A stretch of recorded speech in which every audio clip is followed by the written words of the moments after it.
Cincinnatus was an anomaly. The Roman Republic understood something we've almost forgotten. The greatest constitutional question isn't who governs. It's whether power can ever truly be temporary. Cincinnatus answered that question. As tradition tells it, he was a farmer and citizen of the Roman Republic, a man of small means and smaller acreage, respected not for his wealth but for his civic virtue. In 458 BCE, with a Roman army surrounded by the Aequi at Mount Algidus, the Senate called him from his plow and granted him absolute authority to save the Republic. The office was real and constitutional. A magistrate, the Magister Populi, master of the people, later called dictator, granted total power to meet a severe military or domestic crisis for no longer than 6 months, after which he was expected to lay it down. That is where our word dictator comes from. It did not yet mean tyrant. It meant a man trusted with everything, briefly, and expected to give it back.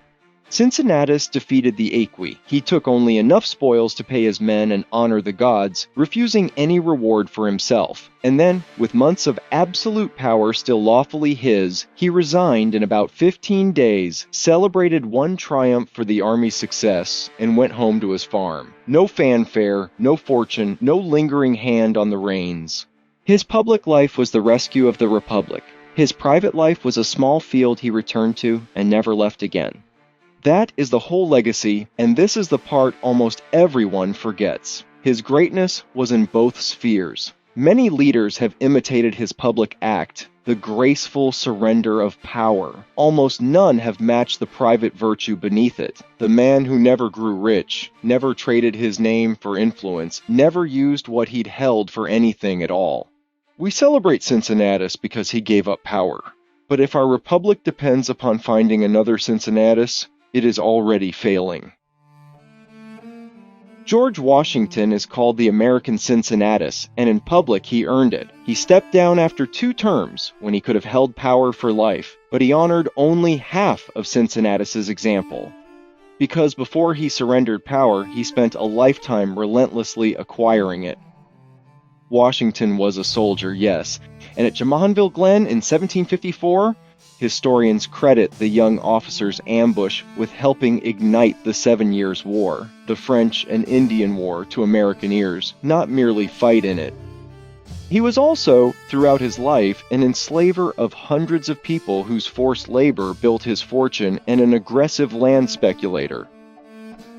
As an officer, he was entitled to thousands of acres of frontier bounty land for his service in that war. Not content with his own share, he quietly bought up his own soldiers' land warrants for pennies on the dollar, and used his political standing in Virginia to push his personal claims ahead of rivals, even leading his own 1770 expedition down the Ohio and Kanawha to survey the best riverside tracts himself.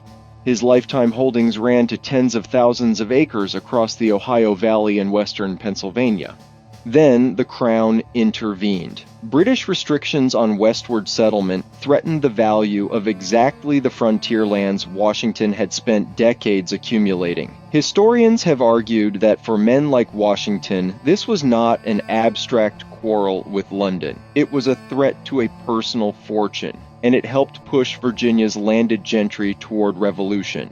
Washington did not wait for a revolution to find him. He helped author the rebellious Fairfax Resolves in 1774, arrived at the Continental Congress campaigning for military command, and wore his old uniform to make the point, a man who at 6'2" already stood ahead above his peers. So here is the untold half of the American Cincinnatus. He walked away from absolute power after 2 terms, but only after a lifetime of calculated ambition had placed that power in his hands in the first place. Cincinnatus is admired because he is the anomaly, and he is the anomaly because power corrupts, and absolute power corrupts absolutely, and in corrupting, power concentrates, it gathers, it pools in fewer and fewer hands. The man who gives it back is remembered for centuries precisely because he is so rare. But here is the deeper truth, the one this whole series is built on. He is not rare because the rest of us lack what he had. We all have it. Every one of us is capable of being Cincinnatus, and every one of us is capable of becoming everything he refused to be. That is the duality in us. We can give without reward, as the saints did, and we can grasp without limit, as the conquerors did, and most of us are both in the same life, often in the same week. So the question is not which one humans truly are. The question is which one our system rewards. Because a system that pays the grasping self will get more grasping. And a system built on endless competition, winner and loser, more and never enough, has been training the darker half of us for a very long time and calling the result human nature. That is the real problem with waiting for Cincinnatus. We are not waiting for a better kind of person. We are waiting for a system that calls forward the better half of the people we already are. So, we build something else, a framework for the common good, with common sense, with reason and compassion, one that meets the needs of the commons and holds a check against anyone who would subvert it or seize its power for themselves. That is what we're going to work through. What is power in all its forms, and how do we defend against its concentration? And harder still, how do we reverse it? What is civic virtue? And can it be built into a system instead of hoped for in a single rare man? This is what I call the Cincinnatus paradox, that the virtue we treat as the exception should be the rule, and that our system, not our nature, is what keeps it rare.